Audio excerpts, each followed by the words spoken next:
Hey folks, Dave Delavani with Caldwell Banker Residential here, and we've got number 7 in our series called Business Not As Usual.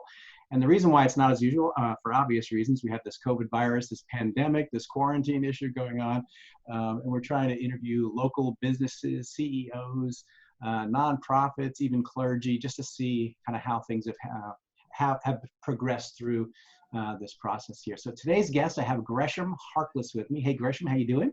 Dave, it's awesome to be on the show. Yeah, it's good having you. Gresham and I go way back through networking and just friendship and talking about each of our dogs mostly. And don't forget Paul. Gresham is the host of the I Am CEO podcast. He's the host of the CEO Chat podcast. He's the founder of CEO Blog Nation and also Blue 16 Media. And I'm going to let Gresham explain what those things are in just a second. But what we'd like to do, Gresham, is talk about kind of BC, DC, and AC. So that's before COVID, during, and after. And we'll start with before. Tell us a little bit about your businesses and kind of how they were operating prior to COVID. Yeah, absolutely. Well, I'm fairly virtual, with everything that I do, but I definitely did a lot of face-to-face kind of networking, and even kind of a little bit before COVID, I'd started to look a little bit more at my strengths and my zone of genius, so to speak. So I started to scale back a little bit on some of the face-to-face that I was doing, but I think especially for me, from a business standpoint, I'm borderline, borderline extrovert, I should say. So, getting the opportunity to really connect with people, to let them know like some of the things that I did, the products and the services, and especially for people that didn't maybe know the power of kind of like digital marketing and some of those things, it was sometimes best to not be on the digital landscape to be able to kind of communicate that. So I did a fair amount of, face-to-face networking. And of course, that's how we connected as well too. And I think that was really how I kind of, pushed my message and got to my ideal clients and kind of adjusted from there.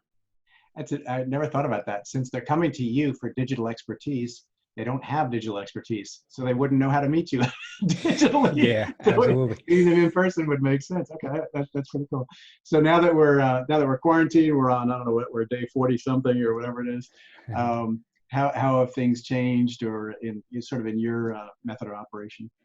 Yeah, I mean, I think that just as we kind of talked about before we hopped on, and I think a lot of more people were Zooming. So like my podcast that you mentioned,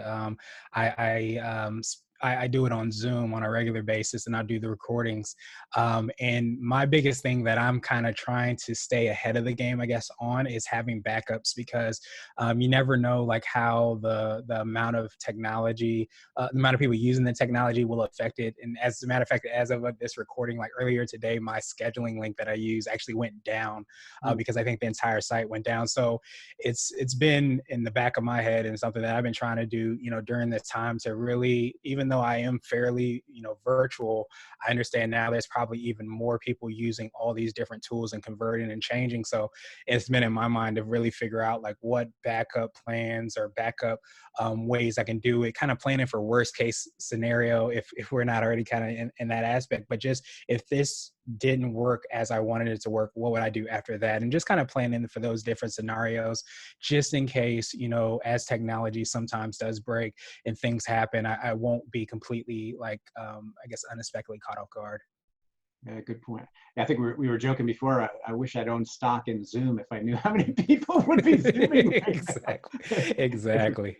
I mean, we've even gone in real estate. We've gone virtual now, where if we do a tour of a house, eventually prior to buying the house, most likely the person will come in and do an actual tour. But we actually we tour them virtually. That's the way you do it, and it minimizes the contact, and it gets the word out there. And that's something that we may, as we come out of this COVID thing, we may actually do more of that because it's very efficient. The tools that we have out there are pretty amazing. So, which brings me to my final question, which is, as we come out of this, do you see any positives that have come out of this, or any affirming, hopeful words you can give us as we're locked in our homes right now? Yeah, I mean, I think the biggest thing that I sometimes hear is people say the phrase, and they may not necessarily mean it. They say the phrase when things get back to normal, and I think a lot of times they're referencing going back to the way that business was done or life was done. And I think, just as you kind of spoke to, in so many different industries, the thing that I'm noticing the most is that there's a shift happening, and there's permanent changes that are going to be happening as well too. So when people are able to virtually do a walkthrough of a house like you kind of spoke to, that is something they're going to be able to do, and they're probably going to want to do more. And it might be more of the face to face, or more of the, I guess, in person might be secondary. So I think that's the biggest thing that I see, that's happening, just overall across the different industries, where the digital that I, kind of, preach on it and speak to and help, business owners and entrepreneurs and organizations out with, is potentially going to be that primary aspect rather than the secondary as it was for so many people, because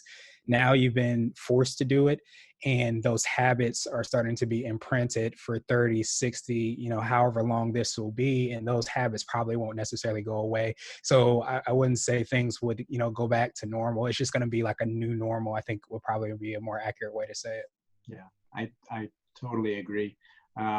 It's I heard someone say, "I'm never shaking anyone's hand again." Yeah. I thought, whoa, this is like, that's taken it to the extreme. I'm not sure I believe that one, but yeah, people say back to normal, and normal has changed, and Mhm. we're gonna have to get used to what that's gonna look like. It's kind of an adventure we've been placed in, whether we wanted to or not. Um, I Yeah. know for me, I'm a hugger, so I'm going to have a hard time here not hugging people, but yeah, we'll see if we can get through that as well. So, but Gresham, thank you so much for your time. I know you're busy with your, was it 4 businesses, I guess you got going right now. But I appreciate your insights and your time and your friendship as well. So God bless you. God bless you too, Dave. Thanks for having me Thanks. on. Bye now.